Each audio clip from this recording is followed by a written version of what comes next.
The National Electrical Code, specifically Article 553, addresses mobile home parks and their electrical requirements. Section 553.14 focuses on wiring and equipment. Regarding wiring in general, substandard wiring is explicitly prohibited in any part of a mobile home park. For existing mobile home parks, the NEC considers them a complete electrical installation.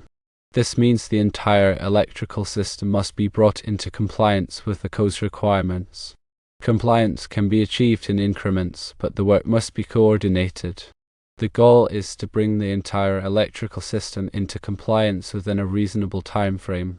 New mobile home parks are also mandated to comply fully with the requirements of the NEC. The NEC stance is clear: substandard wiring is not permitted, and existing parks must upgrade to meet current standards, while new parks must adhere to these standards from the outset. The NEC provides a comprehensive framework for electrical safety in mobile home parks, addressing both new and existing installations. It is imperative to understand and adhere to these regulations to ensure the safety and well-being of residents. Article 553 covers a range of topics including the number of service equipment, disconnecting means, permitted wiring systems, calculations of the feeder and service loads, power supply, type of raceway or cable assembly, grounding, testing, and required permits. Section 553.4 specifies the number of service equipment disconnecting means. Each mobile home lot must have provisions for individual service equipment disconnecting means. This allows for the disconnection of power to a single mobile home without affecting other homes in the park. The disconnecting means must be readily accessible and clearly labeled.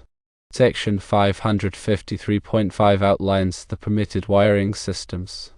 The NEC permits a variety of wiring methods for mobile home parks, including but not limited to rigid metal conduit, intermediate metal conduit, electrical metallic tubing, rigid polyvinyl chloride conduit, and cable assemblies.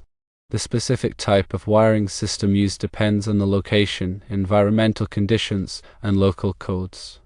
All wiring systems must be installed in accordance with the NEC requirements for that particular wiring method. Section 553.6 addresses the calculations of feeder and service loads. Determining the appropriate size of feeders and service conductors is critical for ensuring adequate power supply and preventing overloads. The NEC provides detailed calculation methods for determining the demand load of mobile home parks. These calculations take into account the number of mobile homes, their individual load requirements, and any common facilities such as laundry rooms or recreational areas. Section 553.7 covers the power supply. The power supply to each mobile home lot must be sufficient to meet the demand load of the home. The NEC specifies minimum ampacity requirements for service conductors and overcurrent protection devices. The power supply must also be properly grounded and bonded to ensure electrical safety. Section 553.8 specifies the type of raceway or cable assembly. The NEC allows the use of various types of raceways and cable assemblies for wiring mobile home parks. These include rigid metal conduit, intermediate metal conduit, electrical metallic tubing, rigid polyvinyl chloride conduit, and cable assemblies. The choice of wiring method depends on the specific application and local code requirements.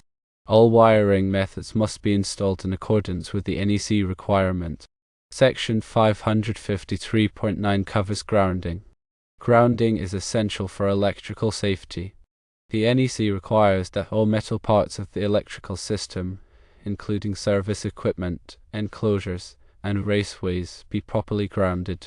Grounding provides a low impedance path for fault currents, which helps to prevent electrical shock and fire hazards. Section 553.10 addresses testing. The NEC requires that all electrical installations in mobile home parks be tested to ensure that they are safe and functioning properly. Testing includes verifying the integrity of the grounding system, checking the insulation resistance of conductors, and testing the operation of overcurrent protection devices. Section 553.11 specifies the required permits. Electrical work in mobile home parks typically requires permits from the local authority having jurisdiction. Permits ensure that the work is inspected and complies with the NEC and local codes. It is important to obtain all necessary permits before starting any electrical work. The NEC provides a comprehensive set of requirements for electrical installations in mobile home parks. These requirements are designed to ensure the safety of residents and prevent electrical hazards. Compliance with the NEC is essential for all mobile home parks, both new and existing. The NEC also addresses issues related to the location of service equipment, the use of flexible cords, and the protection of underground wiring. Section 553.12 discusses the location of service equipment. The service equipment must be located in a readily accessible location and protected from physical damage. It must also be installed in accordance with the NEC clearance requirements. The service equipment must be properly labeled to indicate its purpose. Section 553.13 addresses the use of flexible cords. Flexible cords are permitted for connecting appliances and equipment to the electrical system. However, flexible cords must be used in accordance with the NEC requirements. They must be properly sized for the load they are serving, and they must not be used as a substitute for permanent wiring. Section 553.15 covers the protection of underground wiring. Underground wiring must be protected from physical damage. The NEC specifies minimum burial depths for underground wiring, depending on the type of wiring method and the location. Underground wiring must also be properly marked to prevent accidental damage during excavation. The NEC provides a comprehensive set of requirements for electrical installations in mobile home parks. These requirements are designed to ensure the safety of residents and prevent electrical hazards. Compliance with the NEC is essential for all mobile home parks, both new and existing.